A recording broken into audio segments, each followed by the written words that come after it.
Well, my name is Brinsley McNamara, and welcome to the Weird Ireland podcast. Bats, black cats, bonfires, bangers, bin bag masks, those drumstick lollipops with the paper wrappers. We're at the end of October, and so Halloween is afoot. The now international 31st of October celebration has a close relationship with Ireland, which goes back to the year dot. And here with me now to talk about Irish Halloweens past and present is Shameen O'Burke. How are you doing today, Shameen? Very good today, Brinsley. A little bit older, a little bit wiser, as I always say. That's right. So tell me, in a nutshell, what is Halloween? For my experience of it anyway, is just like sweeties and, costumes and all that. Well, not since I was a child. But What, like, so not recently? not recently. I've never a big Halloween kind of guy, to be honest. I know that. Actually, I've thought that about you. You're not much for Halloween. I'm a lot more for Halloween. Yeah, I know you are, yeah. It wasn't really my thing, to be honest. Did you ever used to dress up in school, shortly, or before, or like, when you were trick-or-treating? Yeah, as a child, yeah. But like, I never really had any kind of specific costume. It'd always just be a plastic sword and crap like that, just thinking it was Aragorn or something. What about you? I can't really remember any of your costumes as a child. I had to think of that there. Earlier today, I went as a werewolf, because, you can buy a big plastic werewolf mask. Yeah. And there was like a big furry jacket in my attic I wore as well. I can remember that. Yeah. And what about games? You remember one of the days we were in school? I don't remember what year it was, but they actually did a kind of Halloween games day with the apple on the string and the apples in the bucket. Those games. I've only ever done those once, to be honest, but Yeah, I can kind of remember doing them somewhere. I remember being in houses as a child doing that. Might have been my aunt's houses during Halloween or something then. Oh, yeah? But yeah. I never really liked the apple thing, though. It was too awkward and I was never good at it. Which one? No one's good at it. It's hanging at the string.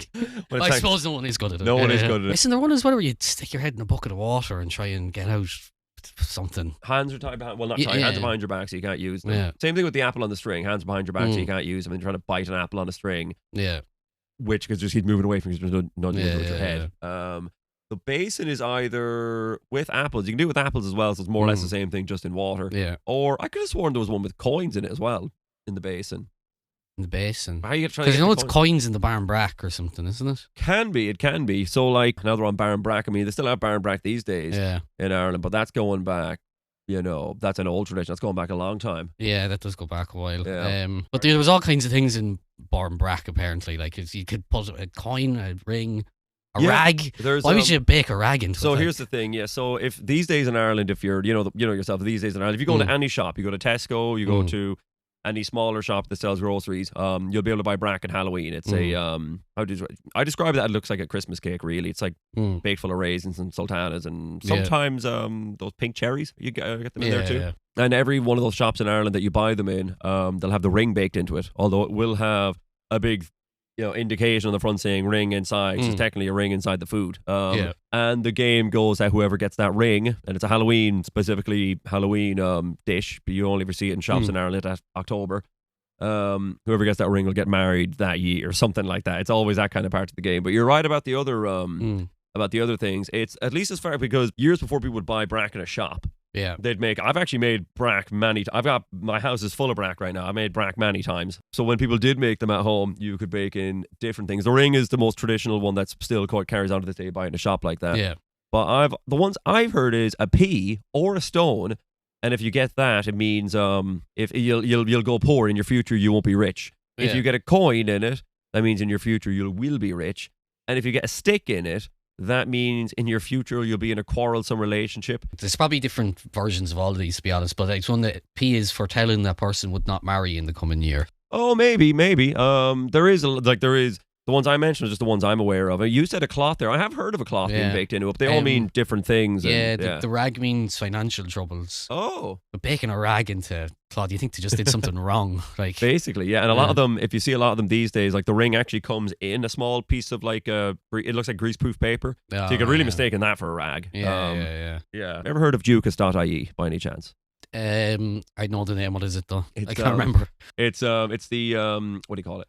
It's the Irish Folklore Collections. It's a website where they've digitized a lot of collected folklore of Ireland, particularly the schools collection for the 1930s, which was a government initiative in Ireland to document, by school children in the 1930s, to document folk tales or folk knowledge of their older relatives or neighbours.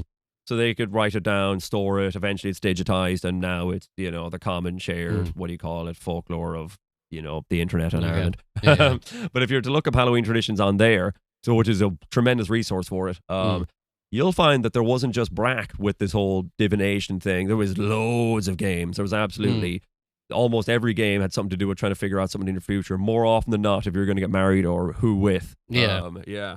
I saw that a lot of food items around Halloween were to do with divination. And it wasn't always food items. It was actually there's one particular one. I've actually just got a small extract right here from one of the records. It's from the County Galway. A kid is describing some Halloween games. They just described one called the Saucer Trick. Yeah. They say this well-known trick is played all over the countryside on November night. By the way, if you look at a lot of older record of Halloween, a lot of them call it November night. 5 saucers are placed on a table. A bead is put in one, a ring in another, a drop of water in a third, a piece of clay in a fourth, and the fifth is left empty. Each person is then blindfolded and in his turn, and puts his hand, continues on the next page, into a saucer. Whoever put his hand into the first saucer will be a nun or a priest. Whoever put his hand into the second saucer will be the first to marry. Whoever puts his hand into the third saucer will cross water. That means they'll travel overseas. Right, or walk like Christ or on the water, I don't know. Okay. Whoever puts his hand into the fourth will be the first of the company to die. And the person who touches the empty saucer will remain single. Okay. So that's just one. That one's not food, but there is a... Yeah. Just huge richness of divination. No, it's divination. Yeah, there's no it's at the beginning of it. No, I don't think so. Okay, no. That's just like predicting things. Yeah. There's a huge tradition of that around Halloween in Ireland that still carries on to this day, specifically with the ring and the brack you can get in Tesco. Tesco Value Brack. Tesco Value Brack. I think there is a Tesco. It's probably all right. Like Tesco Value things usually fine. I suppose so. Yeah, I suppose so. You don't get the glazed cherries in it though. Yeah. So no, tell me. So we got this whole divination tradition in Ireland. What do what other stuff have you heard about out there? There's one I wanted to ask you about here. Actually, this game. I don't know if it's still played now. And this was apparently this is played in or was in Meath. Mm-hmm. It's called Meath. Yeah. Called. You don't mean Meath. Meath. County Meath. County Meath. Yeah. Okay, good. Yeah. We'll come back to that. Yeah, fair enough. It was called Shaving the Friar. Mm-hmm. Oh, do you mean? Go ahead. Yeah, where it's a pile of ashes put down in the shape of a cone with a piece of wood sticking out of the top. Start from the beginning. A cone. A pile of ash is put down in the shape of a cone with a piece of wood sticking out of the top, and each player tries to dig the largest amount of ash without it collapsing. And it's a tradition in County Meath. How big's the pile of ash? I could find barely anything on it. I've just seen it pop up a few times. It seems like kind of like the precursor to Jenga or something, because they keep poking the ash until it falls down or something. Whoever knocks it down is the friar or something. I'm going to presume that they had a bonfire.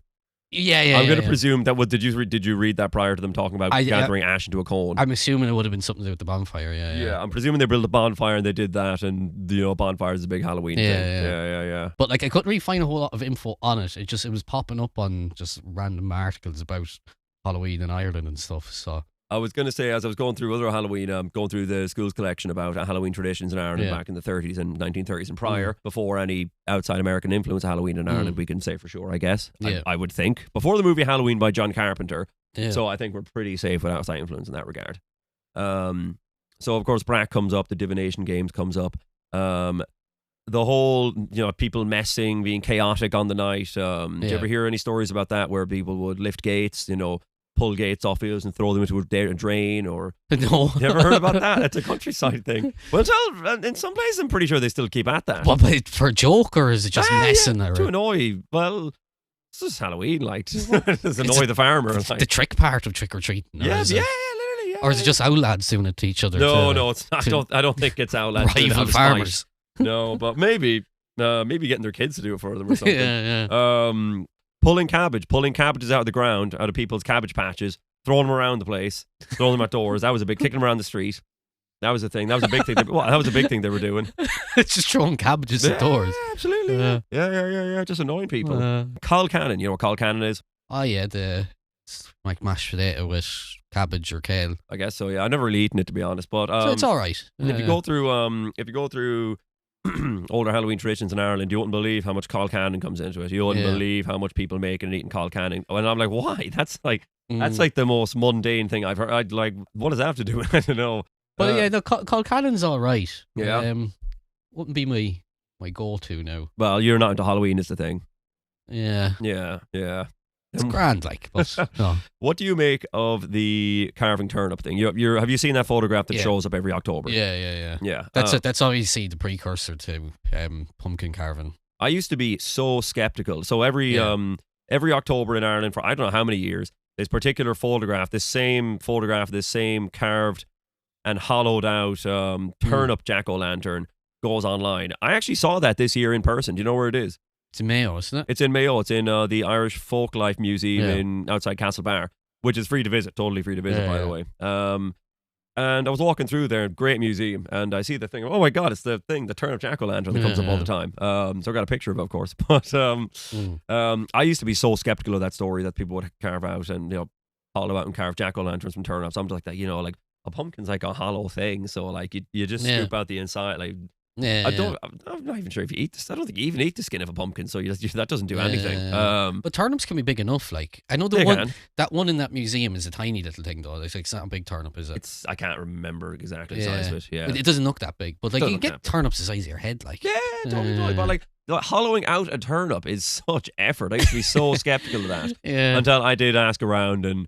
No, like my parents were able to talk about in the 1960s hollowing out turnips, so that was I was okay, I buy it now. I buy it now, totally. Did you ever put much thought into it? Is it ever, something that, you think about a lot? Where does Halloween come from? I haven't really thought about it, but like it is Irish in origin. Well, like every Halloween you get that great great marketing line, Ireland, the home of Halloween. Yeah. It's kind of like da I'm loving it. You know what I mean? That's what I think personally. But, so what are we getting at when we call Ireland the home of Halloween? What do you mean? What were we getting at? Like, what does that mean? Like, does it live here or something?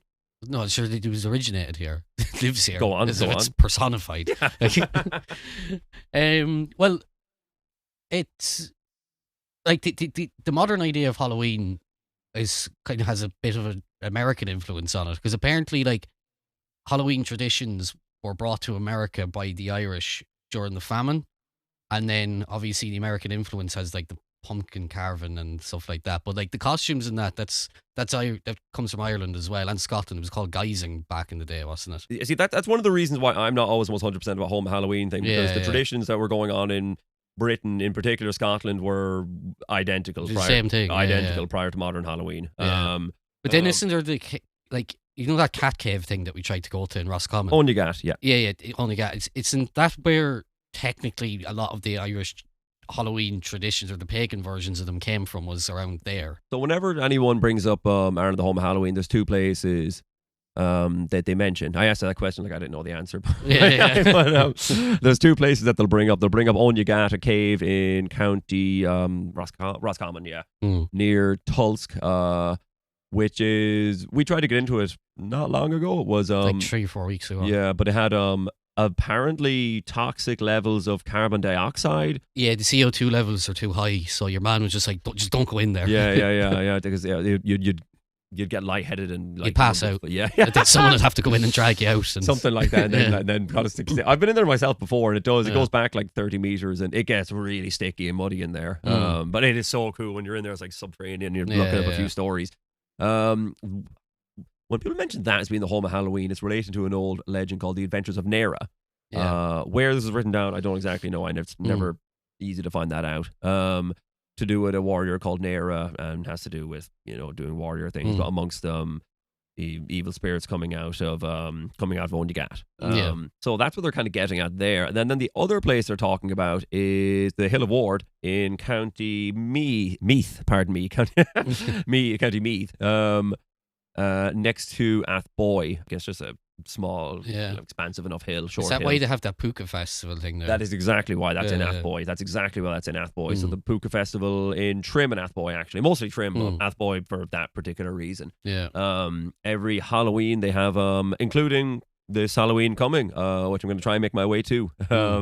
They have a sort of fire procession and a kind of pagan influenced ceremony atop the hill to bring in Halloween. I've never been to that. I think that's a little bit hard to get into just with capacity. And the reason they talk about that being the home of Halloween, I had to be honest, I had to look this up exactly. So I literally just went onto the Puka Festival website, and I'm just saying, just press the About section and see what they say. The way they put it on their website, it was at Tlachta that the ancient Irish lit a fire from which all the fires in Ireland were rekindled. Oh, by the way, The hill award gets called Tlachtga. Recent archaeological excavations there suggest this ancient hill was used for feasting and celebration over 2,000 years ago, and to this day, the Boyne Valley remains one of the most important historical sites of Halloween tradition in Ireland. So it's never too substantiated beyond that. But yeah, there is some stories about bonfires being lit atop of Tlachtga or the hill award. Okay. Going back a long time, the evidence indicates that there was, even prior to the Bronze Age activity at Tlachtga. So it is probably was a ceremonial place at one point. Okay. People think that Halloween or Ireland is the home of Halloween. Yeah. Is there enough evidence from both of those places to back that up? That it's where the way I look at it, it's just a pagan Celtic. The way I look at Halloween as it is now is an amalgamation of lots of traditions from different places over different times that have created a unique cultural experience today. Yeah. If someone wants to say it's the home of Samhain, they're totally on the button. That's totally the case. Out of interest, because they celebrate Beltane in Scotland as well. Do they also call it? They do call it Samhain in Scotland, don't they?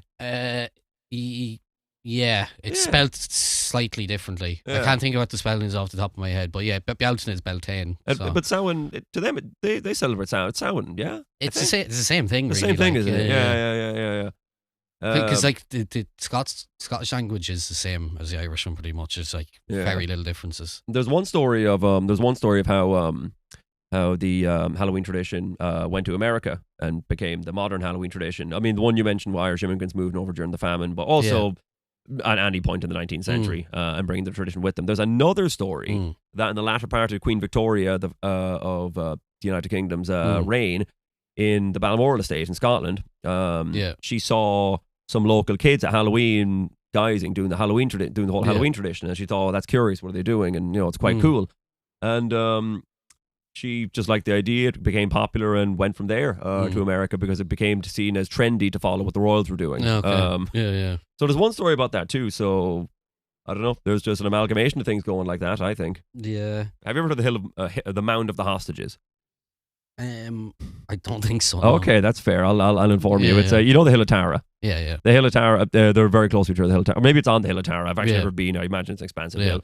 The Mound of the Hostages is just a particular cairn atop the hill. Do you know Lough Crew, County Meath? I haven't been. Okay, there's a hill there that's got a mound on it as well, and it has this kind of like gated entrance that years ago you actually could go inside, but now you can't.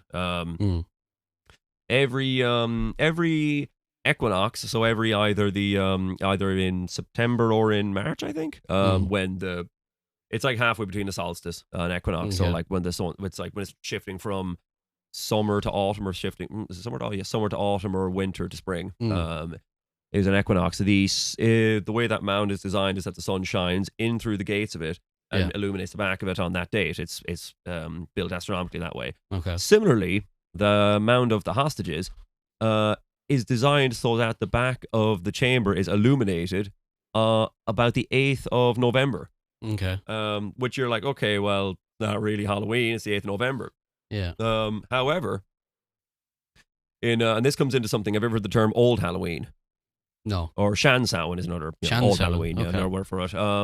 So there's an older tradition that will come up that you'll see if you look at in some of the records. Sometimes we're talking about Old Halloween, and I used to get very confused. And it was about the 8th of November, 9th of November. Yeah. And I was like, what are they talking about? The Old Halloween. Yeah. It turns out when Europe switched from using the Gregorian calendar to the Julian calendar, or the Julian calendar to the Gregorian, I get mixed up which way it went. Yeah. It changed the day. It changed the calendar by about 10 days. Okay. So, which means what is now to us like the 9th of November was to people a few hundred years ago the 31st of October. Oh, right. Okay. So some people, when they still carried on like that for a while, just referred to the 31st of October as Halloween, and then the 9th of November thereabouts as Old Halloween. Yeah. What I'm trying to say is that at Samhain, at Old Halloween or at Samhain, that's when the sun shines into the back of the Mound of the Hostages. Okay. Well, what do you make of that?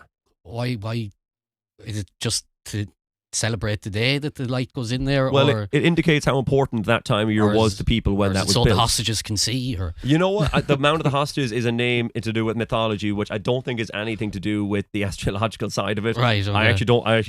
We'll look it up. I don't know what the story behind the name Mound of the Hostages is. No, it's because even when that was built prehistory, that time of year was still very important to people. So Samhain probably has been, whether under that name or not, has been celebrated in Ireland for going back a very long time. So insignificant that they designed that that mount that they would be illuminated in the back at that time of the year. Yeah. Sure, it's like it goes back as far as the Iron Age, really, doesn't it? More, probably more. Right. Yeah, more prehistory. Yeah. Fair enough. Why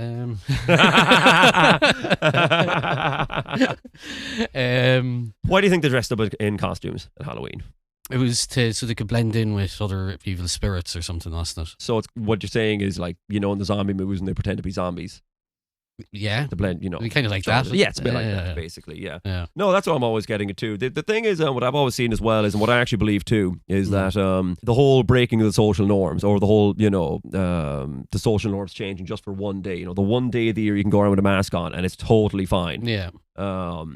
I think there's a big aspect to it like that, of the disguise rather than, and the kind of fun and mischief that comes with that. Yeah.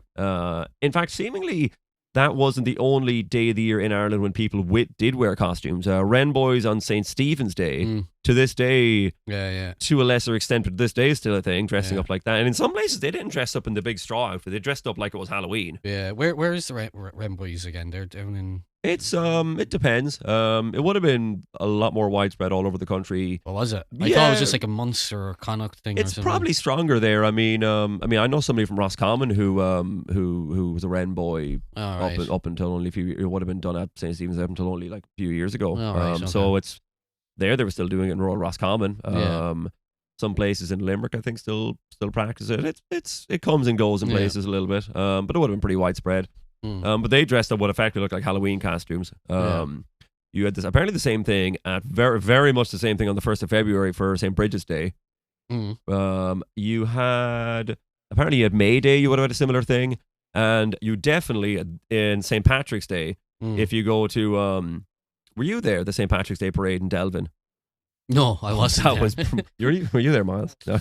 I said it was just lads dressed up like Joe Dolan. And it was lads dressed up like Darth Vader on like motorcycles, and like lad dressed up like Elvis on a tractor, and like lad dressed up like Joe Dolan on a unicycle or something like that, just like waving knickers around. It's just like the one day where everyone can just go nuts, like, and just dress up like whatever. It was just like, it was just so like not what you expect on. I think that's what St. Patrick's Day was like in some places years ago. Just nonsense, like. Yeah. So I don't know. I think it's just a thing that people like doing. It's fun doing. They love being mischievous. They love breaking the social norm just for a little bit, I found out as well that one of the biggest Halloween festivals in the world, I think it's the biggest in Europe, is in Derry. I only heard that Derry Halloween. I only heard that this year that's a festival there. Yeah, same. Yeah, because I asked our friend Mr. Doherty up there. And, how is he? He's good. Yeah. And I was like, "What's the story with Derry being the biggest in Ireland?" He was like, "No, it's actually the biggest in Europe." I was like, "Fair enough." I look it up. Like, there's a website for it and everything. It goes on all week. It started today. Like, oh, really? Yeah, it doesn't end till like sometime next week. Wow, I'd love to go. I'd love to go. Did you ever mess with like bangers and that at Halloween fireworks? Couple of times, but really not that much. Like, not that much. Where'd you get them? I never used them. It was a friend of mine when I was younger. Fair play. Yeah, were you ever messing with bangers, Miles? Yeah, like screamers, like. No, that's a big part of it. I think that's a more recent aspect of it, to be honest. Being that, I mean, because you mentioned there that in older traditions of Halloween, people thought that the spirit, this world and the spirit world was closer linked. There was, greater liminality or lesser liminality. I don't know which one's the right way to say between them. And that's why you could dress up like a spook to confuse them or mix yourself in with them. With that in mind, have you ever seen a ghost around Halloween or not? Or what's your closest experience to that? I've not. You've not? No. What's the nearest thing? I don't know, because I'm not a believer in ghosts or the other world or anything like that. I don't think so. Like, if we hear noises in the middle of the night, you just assume it's cats or something. So, I don't think I was ever like afraid to come out of my bedroom at night because I thought there was something out there. And so, fair. What about you? Same thing. I've never seen a ghost. I've never had that kind. I've been in a lot of abandoned buildings. I've been in a lot of buildings that were said to. They weren't even abandoned, but they were said to be haunted. I've been in buildings that have been on the TV show Most Haunted. Like, I've been in. Do you know Charleville Castle? Wait, you were on Most Haunted? No, okay. Do you know? What? Have you ever heard of Charleville Castle? I think so, yeah. It's outside Tullamore in County Offaly. People actually live there. It's somebody's full-time residence. Yeah. But they host some music festivals there. Or they used to. Castlepalooza, they used to I don't know if they still do that one, but while they're doing that, the castle is still, this is just on the grounds, there's still people still live in it, but the crew also still work out of that building. I was in there, I was working there a few years ago, and I was in the basement of Charleville Castle, because I was storing stuff in there. Yeah. And, it's dark, it's dingy, it's cold. And later on, I learned that TV show was on the TV show Most Haunted, the UK TV show with Derek Okora. All right. Yeah. Okay. It was actually in series 1. Okay, for a few minutes, I thought you said you were on Most Haunted. I was just wish. like, when did this happen? In a spirit box. Later on that evening, I was in Charleville Castle. I watched the episode of Most Haunted. Yeah. And I was genuinely in the room, in the basement, where Derek Okora gets attacked by a ghost off camera. And no, I never encountered anything like that when I was there. And that's like only one. I've been in a lot of haunted places like that. So when he was attacked, what was going on? Was the camera and most of the crew are like, he enters a room first and takes a right, and and then he shouts like, "How dare you get away from me," or something. Right. Okay. And then like he comes out like bringing his arm up to his kind of chest as if he's like trying to fend off something or something like that. Right. Yeah. But must have been stressful. But the camera wasn't in the room with them. All right. Oh yeah. No. One other time I was exploring in a band, and I don't really know what it was, to be honest. It was like it looked like a school, but I think it was or a medical center or something like that. It was an abandoned building anyway. It's not abandoned anymore. It's actually been done up recently. But the building had a really long basement that was like something from a Silent Hill game. It was just like something from it was if you had a torch, you still couldn't see down to the back of it. Yeah. Because it was that long. But also, it was really just a service area. Like, there were so many pipes down there, you shouldn't have been walking. It wasn't really made to be walking through it. We did walk through it, and we got to the end. When you get to the end, you can actually take a turn to the left. We turned to the left, and we're just using our phone torches to, guide our way. And this is the middle of the day when we're doing this, but it's in a basement, so it's pitch dark. And I'm leading the way, and when you turn to the left, the corridor, the passage sort of ends not long after that. And as I'm approaching what looks like, but I think the end of it is sort of a figure kind of in white was there, but I only saw at the briefest moment till I pointed the phone down, the torch down, and I was like Torsten, I think there's something at the back of the tunnel. And he was like, "Oh, Brinsley, no." And I was like, no, like, Torsten, I'm not messing with you. I'm not trying to mess with you. I think there's something at the back of the tunnel. And we just both got too scared and left. What it looked like to me was that young lads from the area could have taken a mannequin and put it at the back of this tunnel to scare anyone that went that far. So, like, did you see something, or like, was there actually?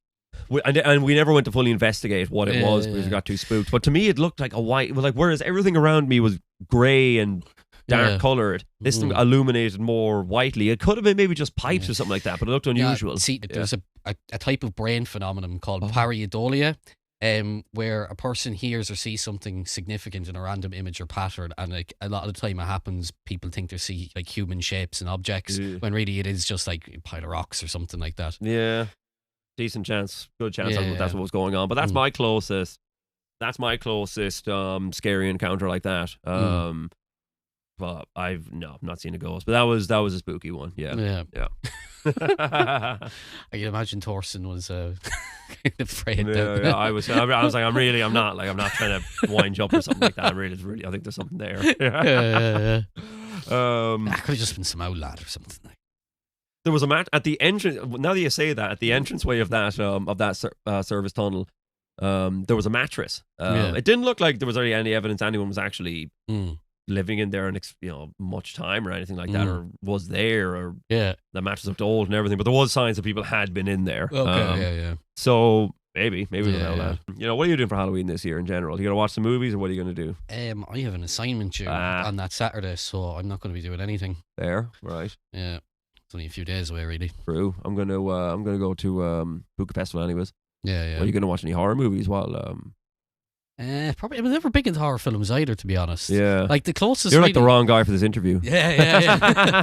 Like the closest really is kind of like the Alien franchise, which they're technically horror. I thought you said With Nail and I was the scariest film you ever saw. With Nail and I. Well, there was bits in that film that did freak me out. Yeah. But yeah, I'm never a big horror film kind of guy. Did you ever see Hocus Pocus? Yeah, I have seen that. Yeah. Did you like it? It's fine. Yeah, it's all right. I saw it a couple of years ago. I thought it was really good. Again. I'd seen it before that. Yeah. No, it's grand. Yeah. Have you ever seen Halloween, the John Carpenter film? Is that the like Michael Myers, the killer, Jamie Lee Curtis? Yeah, I've seen that. Yeah. All right. I'd said a long time ago though. That was actually okay. Like I thought Jason's kind of a cool character, to be honest. I thought Freddie Mercury. Freddie Krueger. Yeah. I thought he's a stupid character altogether. Really, I'm going as Jason for Halloween. Yeah. You kind of have the build for it. I guess so. Yeah. I guess so. Yeah. I got my mask. I got my machete over there. Actually. Friday the 13th movies. Even people who like those movies don't think they're good movies. Yeah, they're kind of. I remember watching one of them years ago, and there's a bit where he chops someone's nose off, and I thought it just looked so stupid. Like the only one I've ever seen is number 7, the one where he goes to Manhattan, but that was rubbish. It was rubbish. Oh, it was bad. Did you ever see any of those Leprechaun movies? They're supposedly horror films as well. Never. I actually might watch. I might watch one this evening, to be honest, because I've never seen one. Yeah. They look ridiculous as well. Yeah, Leprechaun 4 in space. Because even as a child, like there was what was the only horror film that kind of really freaked me out as a child was The Ring. You know, when she's coming out of the TV. Oh yeah, that kind of freaked me out as a kid. But like, other than that, like I don't know, horror films aren't really. Or maybe I just haven't seen any good ones. Fair. Are you watching Monster Madness this year? What's Monster Madness? Ah, come on. James Rolfe Cinemassacre. Oh yeah. I haven't watched him in a while. Really? Yeah, he's a new Monster Madness this year. Yeah. He's only doing very few episodes for it, but it's nice they're there. Yeah. He's been doing that for a long time now. Oh, like 2006? Yeah. Nearly 20 years. Yeah, God. Is that 2007 anyways? Yeah. Maybe 6, yeah. Yeah. The 7, I think, was the Godzilla-thon.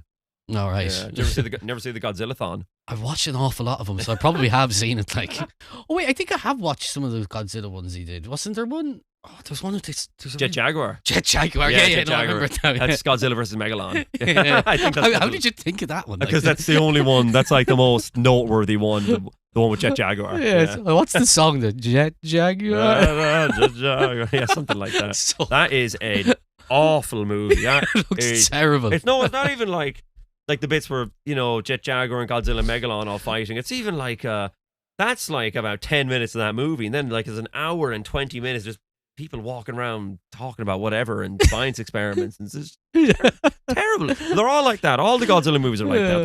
I think they're all like that. But what other memories do you have from Halloween? You can even be like, because for me, Halloween when you're in like your 20s can actually be like way better than when you're a child. You know what I mean? When you're growing up and you're out doing Halloween stuff, dressing up, going to the clubs, going to the raves, that kind of thing. Yeah, I'm just trying to think, because I remember like the years that we were living in Edinburgh, a lot of the time I wasn't able to do anything on Halloween because I was working, or probably just didn't have any money. There was periods where I was very broke over there. Like, a lot of my memories though is kind of just in the Gaelscoil as a child. Just in kind of crap costumes and eating sweets and that kind of thing. And then as a teenager, like, because me and you didn't really drink or anything when we were teenagers, didn't really do anything like that. So, like, I don't think I really did much as a teenager. And then as an adult, it was kind of like, if I was able to go out, I might go out, but because if it falls on a weekday, the way I will not drink during the week. It's only the weekends only, like, so if it's during the week, then it's just not happening. Yeah. So, yeah. Maybe you did get the wrong guy for this podcast. The main thing you can talk about with Halloween is all the different traditions that people did do. Like people did make I've never seen or heard anyone talk about Call Cannon. But they did do it a lot apparently. Yeah. There are all these divination games. In order where you take a load of hazelnuts and you throw them into a fireplace. Yeah.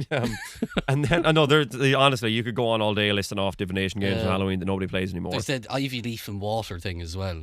That's probably the same thing, but explain that one. Each member of the family puts an ivy leaf into a cup of water and is left undisturbed overnight. And then, if the leaf is perfect in the morning, the person is assured 12 months of health. What do they mean perfect? It's not sunk or? Maybe it's not sunk, or maybe it just hasn't have any imperfections on it. The water might, I don't know, rot it a bit or something. I know at the hazelnut game, you throw hazelnuts into a fireplace, and each person's room is like, "Oh, I'm that hazelnut," or "You're that hazelnut," whatever, or "That hazelnut's Brinsley," that hazelnut's Shameen. And then depending on what the hazelnuts do, it's the same thing with like a sign in couples basically. If two hazelnuts stay together and it's a man and a woman, it's like, oh, they're gonna get married. This That's the hazelnut game. Just throwing them into the fire. Throwing hazelnuts in the fire. The one you were talking about earlier on, just throwing the cabbage at someone's door. Yeah, throwing cabbage at guys' doors. Yeah, what's that all about? I don't know. Yeah, well, these days you just egg it. Like, don't want to be egging it back then. Yeah. A lot more simple buying eggs than, going off and find a cabbage patch. Find a cabbage patch, ripping heads of cabbage out. Making sure you get away without getting caught. At least the egg, you just throw it out the window of a car. Yeah. Did you ever egg it to someone's house? I don't think I ever did. No, I don't think I ever did. Never TP'd or anything like that. No, I've never seen. That's not a real. TP, and that's not a real thing. American frat boy kind of. That's like happens in movies. That doesn't happen in real life. Yeah. I don't think, anyways. Maybe we should do it. Maybe we should go on TP something. Dressed like mummies for Halloween. Yeah. Did you ever remember that time I wanted us to like both dress up like ghosts and stay? That laneway at the in Dalry. Yeah. You know what I'm talking about. Yeah. Like the laneway is really narrow and there's walls on either end. We could, it's the graveyard. It's in a graveyard. It goes through a graveyard. That's it. Yeah, we could dress up like ghosts and scare people there. I remember you. Wait, I think guys did that and got arrested. I was going to say that. Yeah. It was shortly after you said that me and you should do it. I was kind of thinking of doing it with you. Yeah. And it was like a couple of months later, two lads got arrested doing it. I was like, okay, good job we didn't do it. Like, someone must have been really freaked out by it. I know. Yeah, we're gonna have a chain and like I'm like wave of chains. Yeah. Ooh. Like just in bed sheets. Yeah. I wonder what the lads are doing to get around. They must have been chasing them really far. Maybe, or like shouting or something. It was the place. It was perfect. Like, because he had to go through a graveyard, and it was like a public footpath through a graveyard. Yeah. It's a real with high walls that you can hide behind. It's a really spooky graveyard as well. It's very overgrown and like, there's a community thing actually really keeping on top of these days. Yeah. No, so it's which rightly so. Super cool. What about your memories of Halloween as a child? What did you do for Halloween when you were trick or treating around the estate here? Dressing up like when for Halloween for me, it was like I said, because you asked me before what dressed up as. Dressed up as a werewolf. Remember that? I did that for more than 1 year. It was the same. Pardon me, and it was the same outfit. Yeah. A vampire another time. Those are the two I distinctly remember, but I was never like a cowboy or like Dennis the Menace or like Elvis or like Is that more of a thing these days, or are kids going back more to dressing like ghouls and that kind of thing? I don't know. I haven't gone trick or treating in a while, so I don't know. Like dressing up as Elvis is more like a stag do thing, isn't it? The lads in Carrick and Shannon run around as Elvis and Snatcher or something. Yeah, we must do that. Other than that, no trick or treating at that. But I actually much preferred Halloween. I thought I got much funner. Like when I was a teenager, then when you stopped trick or treating, it wasn't really anything to do. I didn't really think. Yeah. But then when I was an adult, early 20s, I thought I got way better again. Way better. Just going out, costumes. I got on the graveyard, like stuff like that.